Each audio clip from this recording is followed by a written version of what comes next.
मित्रों नमस्कार, स्वागत है आप सभी लोगों का हिंदी के क्लास में।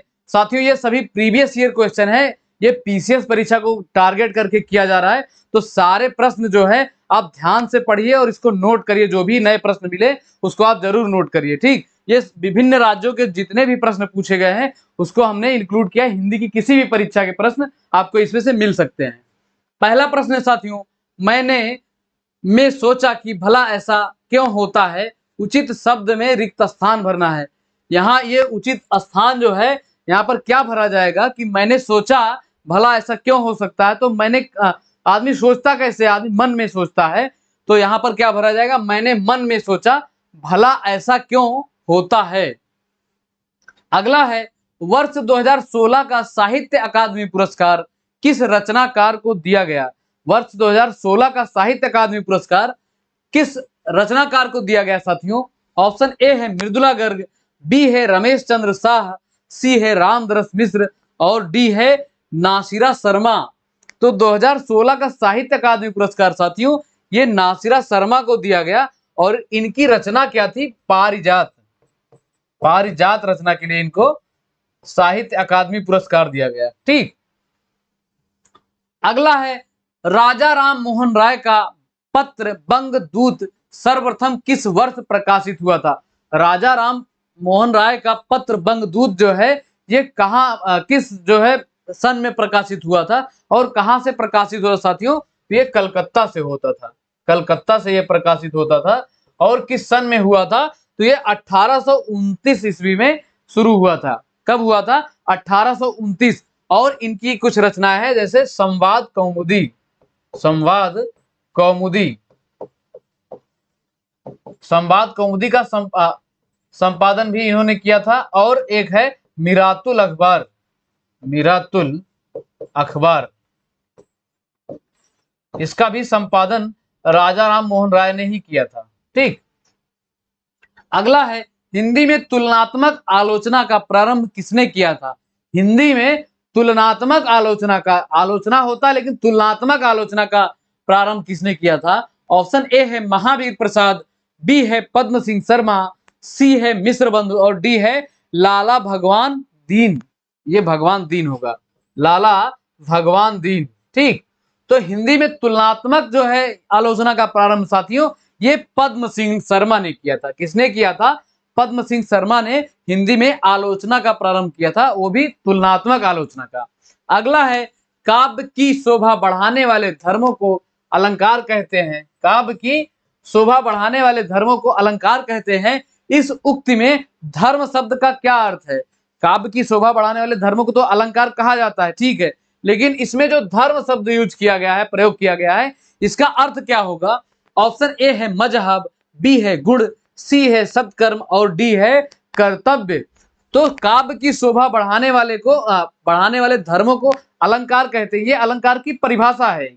और इसमें जो धर्मों का अर्थ क्या है, इसका अर्थ क्या होता है, गुण होता है। धर्मों का मतलब यहां पर क्या होगा, गुण।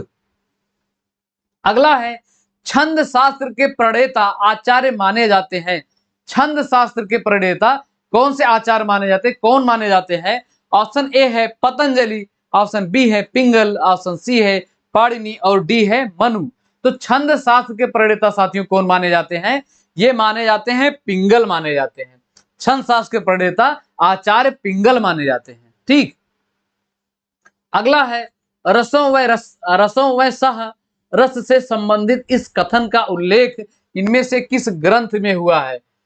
ये एक संबंधित एक कथन है, रसों व सह, ये इसका जो है संबोधन किस कथन में उल्लेख किया गया है साथियों, या किस ग्रंथ में किया गया है। ऑप्शन ए है ऋग्वेद, ऑप्शन बी है अग्नि पुराण, ऑप्शन सी है तैत्तिरीय उपनिषद और डी है नाट्य शास्त्र। तो रसों व सह रस से संबंधित ये कथन जो है ये साथियों तैत्तिरीय उपनिषद में जो है इसका वर्णन किया गया, इसका उल्लेख किया गया है। अगला प्रश्न है, आना जाना में किस विराम चिन्ह का प्रयोग किया जाएगा। ये आना जाना जो है इसमें कौन सा विराम चिन्ह का प्रयोग किया जाएगा, तो इसमें योजक विराम चिन्ह का प्रयोग किया जाएगा। आना और जाना, आना और जाना बीच में कौन सा विराम चिन्ह का प्रयोग किया जाएगा, योजक किया जाएगा। और पूर्ण विराम का चिन्ह जो होता है साथियों ये होता है और प्रश्नवाचक का ये होता है, और अर्ध विराम जो होता है, इसको कॉमा जो होता है इसको अर्ध विराम कहा जाता है। ठीक, और जो विसर्ग होता है साथियों, दो बिंदी, इसको उपविराम कहा जाता है। क्या कहा जाता है? उपविराम कहा जाता है। ठीक, अगला प्रश्न है मित्रों, निम्नलिखित में से कौन सा शुद्ध वर्तनी वाला शब्द है? इनमें से कौन सा शब्द है जो शुद्ध वर्तनी वाला है? ऑप्शन ए है अनन्नास, बी है अक्षौहिणी, सी है आकस्मिक, डी है अकाल। तो ये जो है अकाल, अकाल होता है मित्रों, अकाल नहीं होता है, ये अकाल होता है।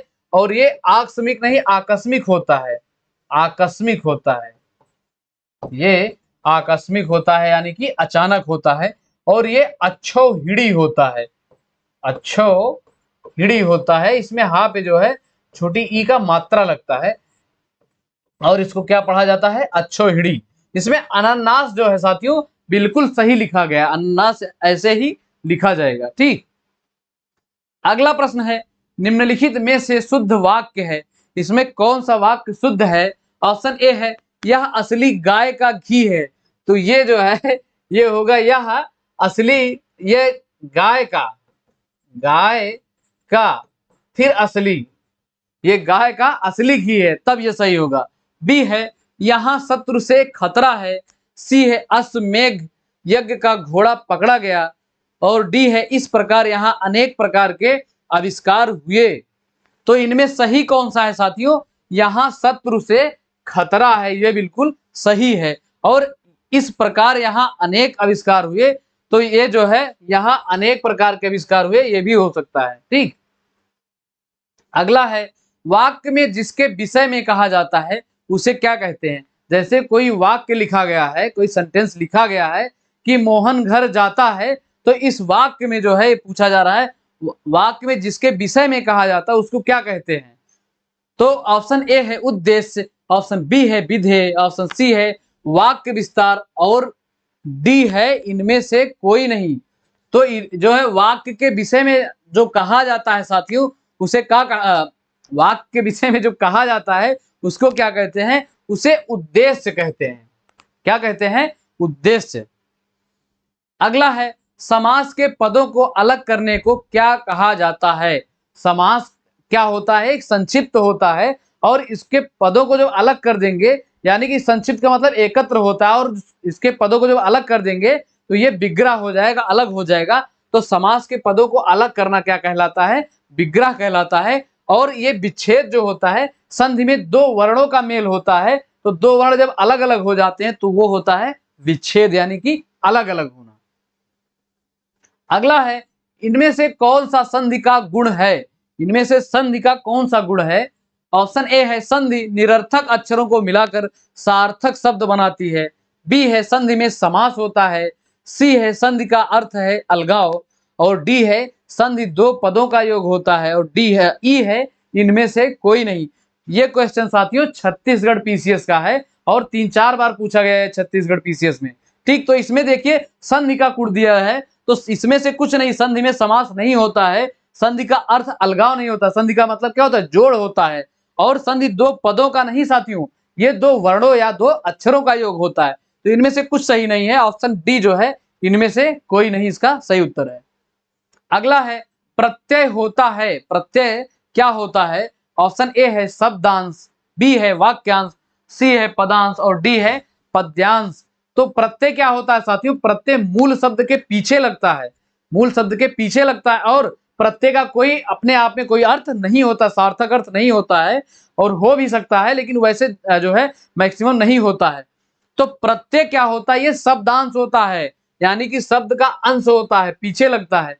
और अगर पूछा जाए उपसर्ग क्या होता है, तो वो भी शब्दांश होता है, क्योंकि वो मूल शब्द के आगे लगता है। ठीक, अगला प्रश्न है, पराजय में कौन सा उपसर्ग है? पराजय में कौन सा उपसर्ग है? तो उपसर्ग मूल शब्द के पहले लगता है, तो इसको जब आप अलग करेंगे तो ये होगा परा प्लस जय। सबसे ज्यादा एक ध्यान देने वाली चीज जो है साथियों, कि जो मूल शब्द है, जो मूल शब्द है उसको जब आप अलग करेंगे तो वो सार्थक होना चाहिए, उसका कोई अर्थ निकलना चाहिए, तो ही समझिए कि आप मूल शब्द को अलग कर पाए हैं। ठीक, तो इसमें क्या है, उपसर्ग कौन सा है? ये परा जो है ये उपसर्ग है इसमें, और मूल शब्द क्या है, जय। ठीक, तो ऑप्शन सी इस प्रश्न का सही उत्तर है। अच्छा, किसी साथी का कमेंट आया था साथियों कि जो है पीसीएस के लिए प्रीवियस ईयर कराइए, तो आप प्लेलिस्ट में जाइएगा, पुरानी प्लेलिस्ट जो है, अभी तो ये नई दो तीन लेक्चर इसमें हुए हैं, शायद आज ये चौथा है, तो पुरानी उसमें सारे प्रीवियस ईयर क्वेश्चन हम करवाए हैं। तो आप प्लेलिस्ट में जाकर जितने भी लगभग 2015 से लेके अब तक जितने पेपर हुए हैं सबको हमने करवा दिया है, तो उसको आपके सीसेट के लिए बहुत ही अच्छा है, तो आप उसको जाकर एक बार जरूर विजिट करिएगा चैनल पे। अगला है अज का अर्थ नहीं है। अज का अर्थ इनमें से कौन सा नहीं है? ऑप्शन ए है जिसका जन्म ना हो, बी है दशरथ के पिता, सी है मोती, और डी है ब्रह्मा विष्णु और शिव। तो इसमें अज का जो है अर्थ पूछा गया। अज एक अनेकार्थी शब्द है साथियों, तो इसमें अज का अर्थ जो है जिसका जन्म ना हो उसे अज कहा जाता है। दशरथ के पिताजी का नाम भी अज था, और ब्रह्मा विष्णु और शिव को भी अज कहा जाता है। तो इसमें इलिमिनेट क्या हो गया, मोती जो है ये अज का अर्थ नहीं प्रस्तुत करता है। अगला है लोक में प्रचलित उक्ति जिसका मूल अर्थ बना रहता है और स्वतंत्र रूप से उसका प्रयोग भी किया जाता है, दिए गए विकल्पों में से सही उक्ति का चयन करें। तो लोक में प्रचलित उक्ति जो है और उसका मूल अर्थ होता है, मूल अर्थ भी होता है, और वह स्वतंत्र प्रयोग भी की जाती है। यानी कि एक हिसाब से ये परिभाषा दी गई है। किसकी परिभाषा है साथियों? ये लोकोक्ति की परिभाषा है। ये जो है स्वतंत्र से आपको थोड़ा कंफर्म हो जाना चाहिए कि जो लोकोक्ति होती है इसका स्वतंत्र प्रयोग होता है, लेकिन मुहावरे जो है साथियों इनका जो है वाक्यों में ही प्रयोग कर सकते हैं, तभी आप इसका कोई अर्थ निकाल पाएंगे सही से। अगला है किसी शुभ कार्य को विधि विधान और श्रद्धा पूर्वक करना क्या कहलाता है? किसी शुभ कार्य को विधि विधान और श्रद्धा पूर्वक करने के लिए एक शब्द क्या कहा जाएगा? ऑप्शन ए है प्रार्थना, ऑप्शन बी है अभ्यर्थना, ऑप्शन सी है अनुष्ठान, और डी है मंत्रणा। तो किसी शुभ कार्य को विधि विधान से करने के लिए आप क्या करते हैं? अनुष्ठान करते हैं। जब कोई प्लानिंग करते हैं, कोई किसी कार्य को, जैसे गृह प्रवेश होता है, उसको विधि विधान से करना चाहते हैं कि नया घर बनवाए हैं, अब हम जो है इसमें विधि विधान से जाएंगे तो प्रवेश करेंगे, तो एक अनुष्ठान करना होता है, उसके लिए कथा वार्ता की जाती है। ठीक, अगला है अतीत का समानार्थी शब्द कौन सा है? अतीत का समानार्थी शब्द इनमें से कौन सा है? तो अतीत का अर्थ अगर आपको पता है तो ही समानार्थी बता पाएंगे। तो अतीत का मतलब क्या है? जो बीत चुका है, बहुत पहले की बातें। तो इसमें जो है इसका समानार्थी कौन है? ये विगत जो है साथियों, विगत मतलब गत का मतलब क्या होता है? जाना, लेकिन विगत जो जा चुका है। ठीक, अगला है अनुरूप का विलोम शब्द निम्न में से कौन सा है? अनुरूप का विलोम शब्द इनमें से कौन सा है? ऑप्शन ए है विरूप, ऑप्शन बी है प्रतिरूप, सी है अपर रूप, और डी है व्यतिरूप। तो इसमें से अनुरूप का विलोम क्या है साथियों? प्रतिरूप जो है ये इसका सही विलोम है।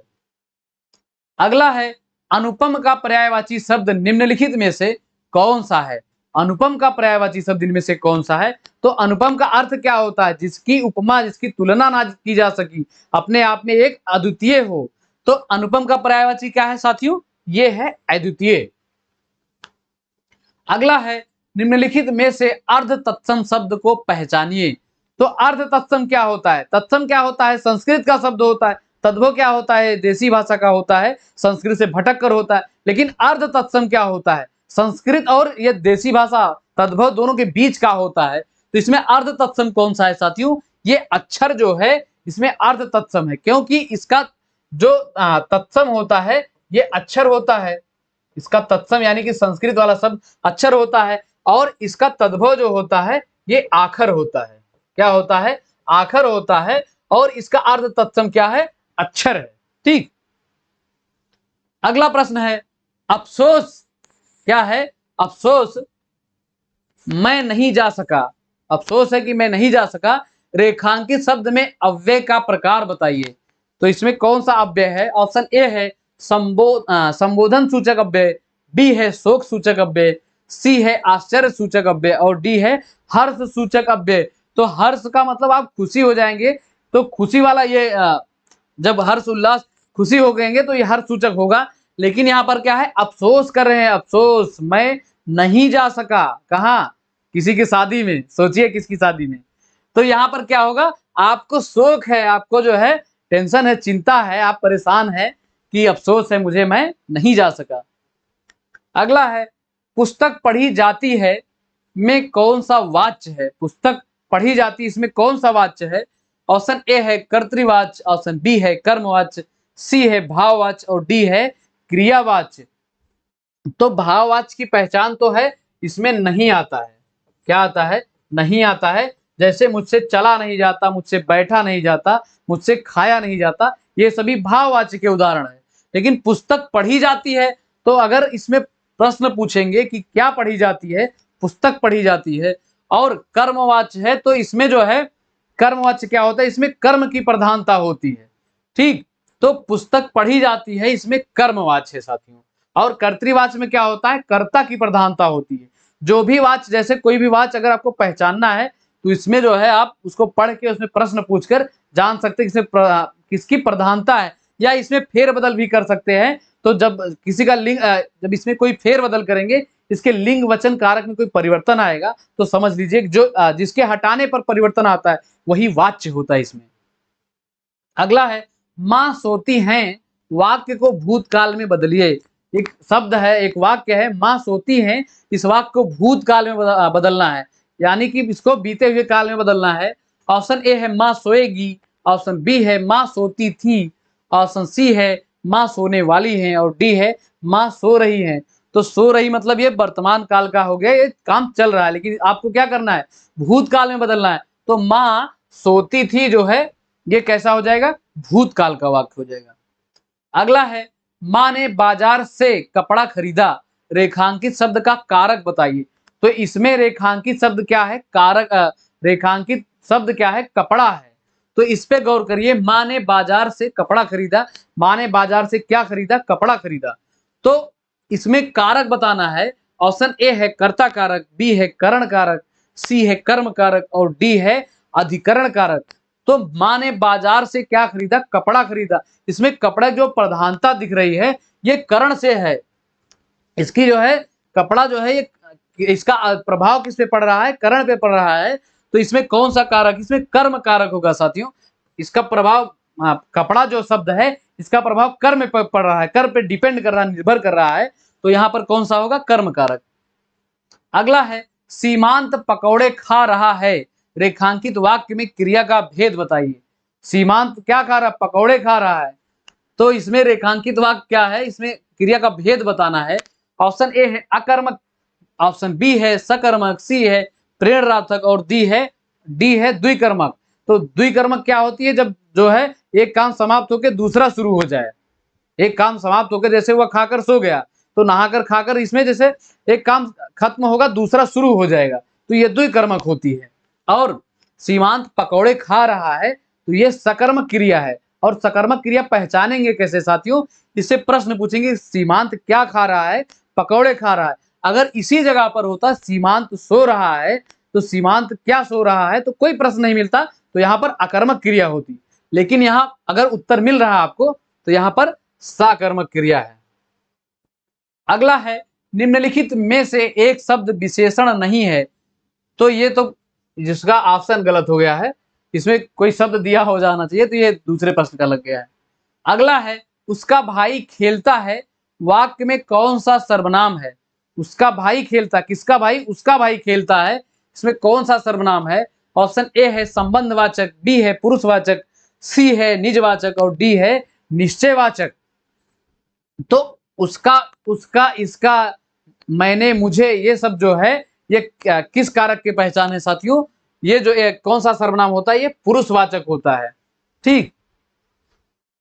अगला है निम्नलिखित शब्दों में से कौन सा एक वचन में है? इनमें से कौन सा है जो एक वचन में प्रयुक्त हुआ है? ऑप्शन ए है प्राण, बी है दर्शन, सी है ओट।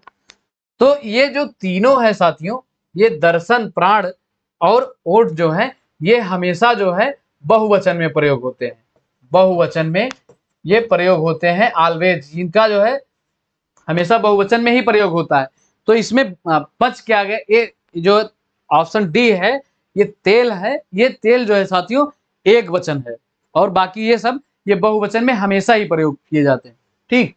तो जैसा कि आपको पता है प्रश्न हमारे इतने ही रहते हैं साथियों, तो चैनल को सब्सक्राइब करिएगा और वीडियो को लाइक करिएगा, मित्रों के साथ शेयर करिएगा।